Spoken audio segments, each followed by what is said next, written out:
La Bible dit dans les Actes des Apôtres, chapitre 14, et le verset 5. Et comme les païens et les juifs, de concert avec leur chef, se mettaient en mouvement pour les outrager et les lapider. Alors, Paul et Barnabas sont dans la ville d'Iconia, en train d'annoncer la bonne nouvelle. Et il y a des gens quand même, qui n'aimaient pas le message de Jésus. Ils n'aimaient pas que Paul et Barnabas annonçaient l'Évangile. Ils avaient de la jalousie à cause de la foule qui sont venus écouter Paul et Barnabas. Et ils voulaient les persécuter. Le verset 6, Paul et Barnabas, en ayant eu connaissance, se réfugièrent dans les villes de la Lycaonie, à Lystre et à Derbe, et dans la contrée d'alentour. Alors, si la porte n'est pas ouverte pour prêcher l'Évangile, il y a un autre endroit, sans doute, qu'on peut trouver pour la prêcher, pour l'annoncer, parce qu'il faut le faire. On ne peut pas s'arrêter d'annoncer l'Évangile simplement parce que les gens qui sont contre, mais il faut être vivant pour annoncer l'Évangile. Alors si les gens vont vous tuer, il faut trouver une autre ville, peut-être comme Paul et Barnabas ont fait. À Lystre se tenait assis un homme impotent des pieds, boiteux de naissance et qui n'avait jamais marché. Il écoutait parler Paul, et Paul, fixant les regards sur lui et voyant qu'il avait la foi pour être guéri, dit d'une voix forte, « Lève-toi, droit sur tes pieds. » Et il se leva d'un bond et marcha.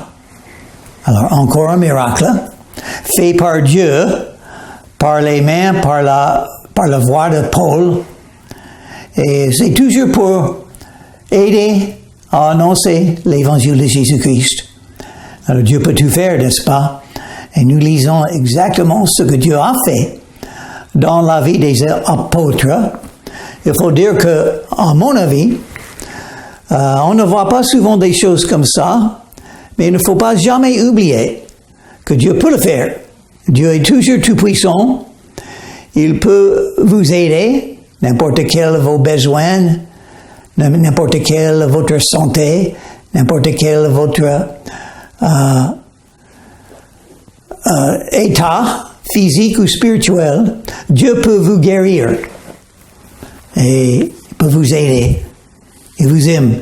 Dieu aime tous et il aime faire le bon parce que c'est le diable qui fait le mal et c'est Dieu qui fait les choses qui sont bonnes. Et la meilleure chose que Dieu a fait pour nous, c'est d'envoyer Jésus-Christ mourir dans notre place, afin que nous puissions avoir la vie éternelle et vivre éternellement dans le paradis, où tout sera parfait.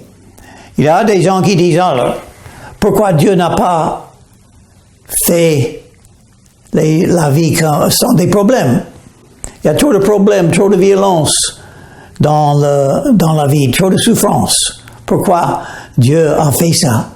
Mais, une chose, peut-être je n'ai pas de réponse à ça, sauf que les souffrances, les maladies, les difficultés de la vie, ça vient du diable. C'est lui qui fait ça.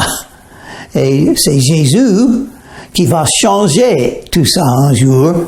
Mais avant ça, il veut que l'Évangile soit annoncé afin que beaucoup de gens puissent être sauvés.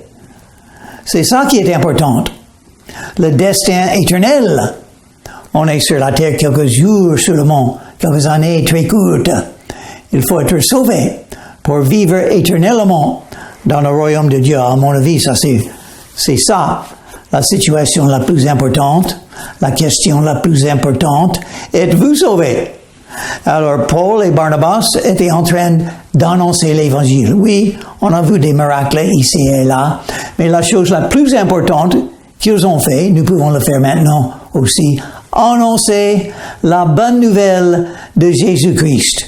Vous êtes un pécheur, mais Dieu vous aime quand même. Vous pouvez être pardonné de vos péchés et vous aurez une maison éternelle dans le paradis, dans le royaume de Dieu. Il écoutait parler Paul, et Paul, fixant les regards sur lui et voyant qu'il avait la foi pour être guéri, une chose, qu'est-ce qu'il faut pour être guéri? Avoir la foi. Qu'est-ce qu'il faut pour être sauvé de ses péchés? Avoir la foi. La foi veut dire se confier en Jésus-Christ, et ça c'est votre choix. Vous pouvez vous confier en Jésus, ou vous pouvez ne pas le faire. C'est votre choix. Vous êtes invité. Dieu espère bien que vous allez vous soumettre aux pieds de Jésus. Mais c'est pas obligatoire. Vous avez le choix. Alors, il faut faire le bon choix. Il faut choisir Jésus-Christ comme votre sauveur. À Lystre, attendez, verset 11. À la vue de ce que Paul avait fait, la foule éleva la voix et dit en langue lycaonienne, « Les dieux sous une forme humaine sont descendus vers nous. » Ils n'avaient pas raison. Ils n'ont pas compris ce que Paul et Barnabas ont fait. Ils croyaient que Paul et Barnabas étaient des dieux. Donc, ces Grecs, ces païens, croyaient en beaucoup de dieux. Et même ils croyaient que les dieux étaient comme les hommes, et les hommes peuvent être les dieux. Mais ils n'avaient pas raison, ce sont des idées fausses. Paul va en parler. Ils appelaient Barnabas Jupiter, et Paul Mercure, parce que c'était lui qui portait la parole. Le prêtre de Jupiter, dont le temple était à l'entrée de la ville, amena des taureaux avec des bandelettes vers les portes et voulait, de même que la foule, offrir un sacrifice à ces deux hommes. C'est très important ce que Paul va dire et Barnabas va dire. Les apôtres Barnabas et Paul, ayant appris cela, déchirèrent leurs vêtements et se précipitèrent au milieu de la foule. Ils savaient que les païens ne comprenaient rien du tout de ce qui est arrivé. Et ils sont là pour annoncer l'évangile de Jésus-Christ. Jésus qui est le Fils de Dieu. Et ça veut dire Dieu le Fils. Il faut adorer Jésus. Il faut prier Jésus. Il faut glorifier le nom de Jésus. En s'écriant, ô hommes, pourquoi agissez-vous de la sorte? Nous aussi, nous sommes des hommes de la même nature que vous. Alors ça, c'est quelque chose de très important à comprendre. Tous les hommes sont égaux. Tous les hommes sont égaux. Nous sommes tous des pécheurs. Jésus est mort pour nous tous. Pour entrer dans le royaume de Dieu, il faut être sauvé et pardonné de nos péchés. Et c'est seulement Jésus qui peut le faire. Même Jésus lui-même a dit dans l'évangile selon Jean, chapitre 14 et le verset 6, « Je suis le chemin, la vérité et la vie. Personne ne peut entrer dans le royaume de Dieu sans moi. » Jésus est le Sauveur. Il ne faut pas adorer les hommes. Il ne faut pas se prosterner devant un être humain. Pas Marie, pas les saints, pas les apôtres. Jésus. Pas Paul ni Barnabas. Jésus. Et si c'était Marie qui parlait, elle dirait la même chose. Hommes, pourquoi agissez-vous de la sorte? Nous aussi, nous sommes des hommes ou des femmes de la même nature que vous. Et vous apportons une bonne nouvelle. Nous vous exhortons à renoncer à ces choses-là pour vous tourner vers le Dieu vivant qui a fait le ciel, la terre, la mer et tout ce qui se trouve Alors, ils ont dit deux choses. Il faut renoncer à ces vaines choses pour tourner vers le Dieu vivant. Ça, c'est la repentance. On est en train de prendre un chemin dans la vie, mais c'est pas le bon chemin. C'est pas le chemin qui mène au paradis, ni au royaume de Dieu. C'est le chemin qui mène à la mort et à l'enfer, en réalité. Il faut changer de chemin. Il faut tourner vers Jésus, se prosterner devant Jésus, invoquant le nom de Jésus, avec le désir de commencer à suivre Jésus et faire le bien, enfin. Et on sera sauvé par Jésus-Christ. La repentance. La repentance. Il faut se repentir. Changer de vie. Venez à Jésus. Et il faut reconnaître le Dieu vivant qui a tout créé. Il n'y a qu'un Dieu. Il a tout créé. Une des grandes vérités de Dieu. Il a tout créé. Même vous et moi. Il nous a créés. Il nous a donné la vie pour le servir, pour le suivre. Et la chose principale, la chose la plus importante en suivant Jésus-Christ, à mon avis, c'est rendre témoignage de Jésus. Si Jésus vous a sauvé votre âme, il faut dire aux autres. Vous avez les membres de la famille que vous pouvez dire, n'est-ce pas? Vous avez les voisins que vous pouvez dire que Jésus est votre sauveur. Vous avez les coéquipiers. Vous avez les citoyens dans le pays où vous habitez, dans la ville. Des étrangers, les gens que vous ne connaissez pas. Vous pouvez les rencontrer et dire, tenez monsieur, quelques mots de la Bible. Jésus vous aime. Êtes-vous sauvé? Parce que le Créateur vous a créé. Pourquoi? Ce Dieu, dans les âges passés, a laissé toutes les nations suivre leur propre voie, quoiqu'il n'ait cessé de rendre témoignage de ce qu'il est, en faisant du bien, en vous dispensant du ciel les pluies et les saisons fertiles, en vous donnant la nourriture avec abondance et en remplissant vos cœurs de joie. Alors, toute bonne chose que vous avez, ça vient de Dieu. C'est Dieu qui donne les bonnes choses. C'est Dieu qui donne la vie et qui l'a fait une vie de joie, une vie qu'on peut tellement aimer. Chaque jour, c'est un don de Dieu. Donc, il faut le redonner à lui. Il faut se consacrer à lui. Il faut l'adorer pour tout ce qu'il fait pour vous. À peine peut-il, par ses paroles, empêcher la foule de leur offrir un sacrifice. Alors même avec les paroles, il ne pouvait pas, sauf avec difficulté, empêcher la foule de faire les sacrifices comme si Barnabas et Paul étaient des dieux. Parce que quand on a une religion qui est fausse, c'est difficile de changer. C'est difficile de gagner une autre manière de penser, une autre manière de croire. Et ça, c'est le problème avec les pays où l'Évangile n'était pas beaucoup prêché. Il y a des gens qui ne connaissent rien de tout de Jésus-Christ, ni de la Bible, ni de la vie de foi. Il y a beaucoup à faire pour enseigner, pour que les gens puissent apprendre une nouvelle vie, la vie de foi en Jésus-Christ.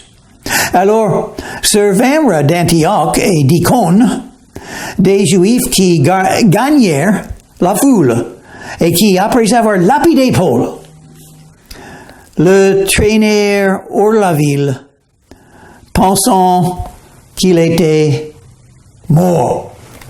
Alors, enfin, ils ont lapidé Paul. Et la foule pensait que Paul était mort. Ils ont fait tellement les douleurs, tellement de pierres lancées sur lui. Mais c'est Dieu qui décide qui va mourir et qui va vivre. Et malgré ce que les gens ont fait par leur haine, en essayant de tuer Paul, Dieu a décidé que Paul restait vivant. Et c'est la même chose pour vous et moi.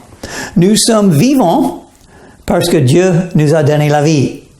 Nous allons mourir le jour que Dieu décide, pas avant. Pour moi, c'est quelque chose de très important à comprendre. Le lendemain, il partit pour Derbe avec Barnabas. Donc, Paul a été lapidé, presque mort, évidemment, et il commence à marcher encore. Et qu'est-ce qu'il fait? Il va à une autre ville. Il fait encore l'œuvre de Dieu que Dieu l'a donné. Il continue, malgré les souffrances, malgré les persécutions, Paul continue à faire l'œuvre de Dieu, à annoncer l'Évangile où il pouvait. Quand ils eurent évangélisé cette ville et fait un certain nombre de disciples, ils retournèrent à Lystre, à Icône et à Antioche.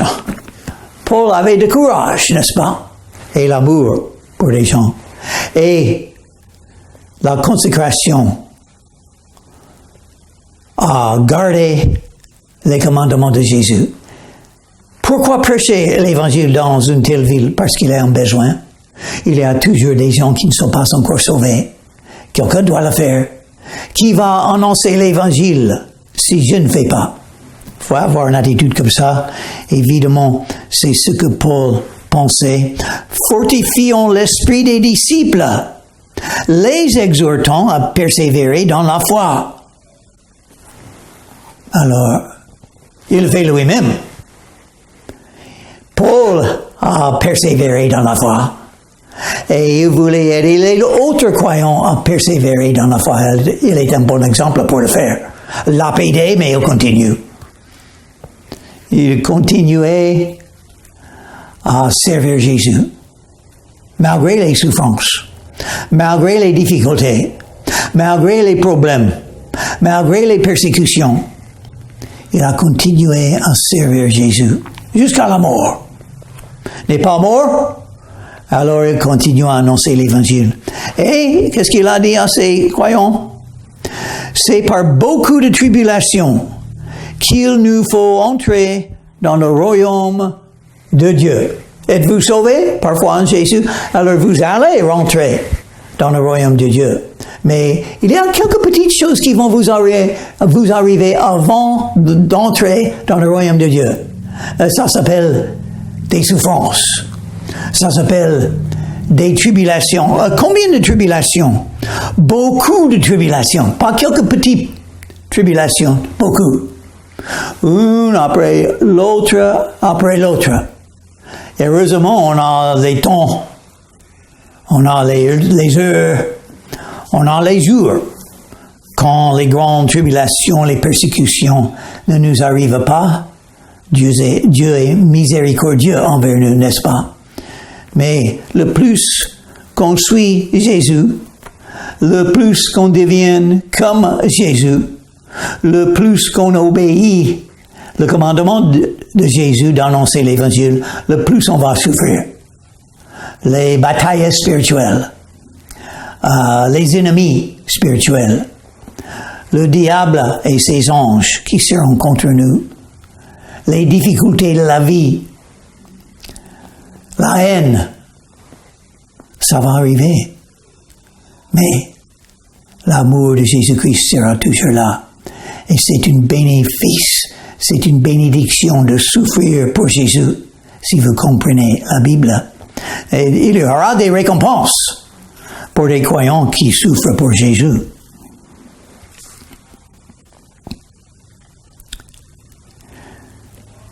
Ils furent nommés des anciens dans chaque église, Et après avoir prié et jeûné, ils les recommandèrent au Seigneur en qui ils avaient cru. Alors, ils ont fait quoi? Nommer des anciennes de chaque église. Pour moi, les anciennes sont les mêmes que les pasteurs. C'est le même que les évêques. C'est pas des hommes différents, c'est le même homme. Un pasteur est un ancien parce que le mot ancien, ça donne une description du pasteur. Normalement, le pasteur doit être quelqu'un qui est plus âgé que les autres, normalement.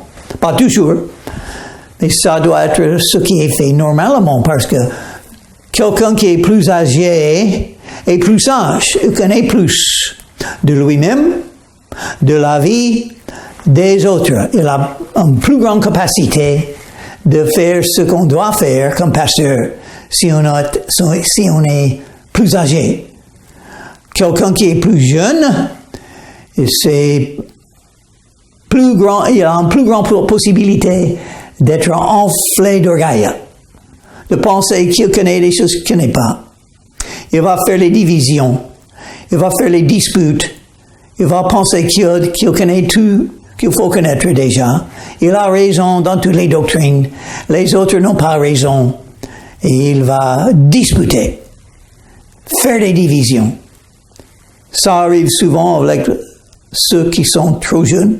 Ah oui, il y a quelques-uns qui ont été jeunes et qui ont très bien servi le Seigneur dans une position comme être chef ou gouverneur, dans un sens, comme David dans l'Ancien Testament, comme Timothée dans le Nouveau Testament. Mais normalement, ce sont des hommes plus âgés, pas moins âgés.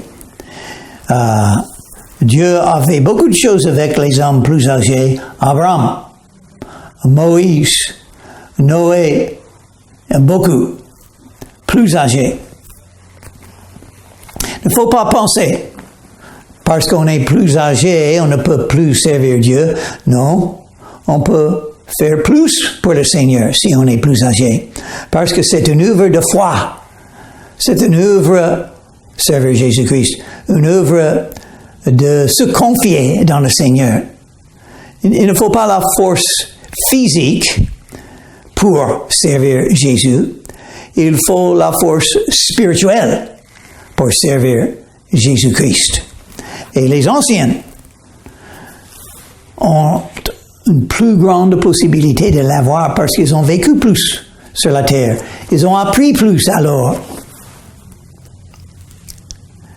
Traversant ensuite la Pisidie, ils vinrent en Pamphylie, annoncèrent la parole à Perge et descendirent à Atalie.